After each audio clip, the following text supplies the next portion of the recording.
Hi, it's me again with Corel tips and tricks. Somebody just sent me I've got my everything set on inches. You know, you can set it on anything, but they want everything on inches except for the box. And that would be controlled. If we look, it's in hairline, but it's in points now instead of inches. So I've done a couple videos on almost something like just like this today with nothing selected. Double click on there on your pen tool or hit F12, graphics, say okay, and right here change it to points.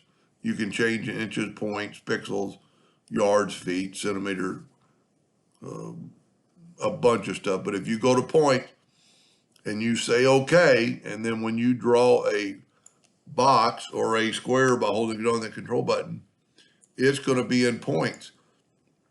Now, if you need it for all your boxes to be 10 points with nothing selected, select on the graphic and change it to 10 points.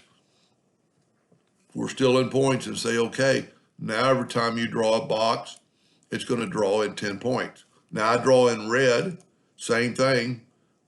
Click on that, make it black if you want to draw in black.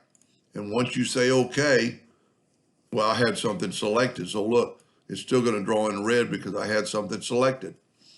With nothing selected, graphic, okay.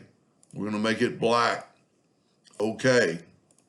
Now every time I draw something, it's going to be black 10 and in points. I'm hoping that's what they were asking. And thank you for watching.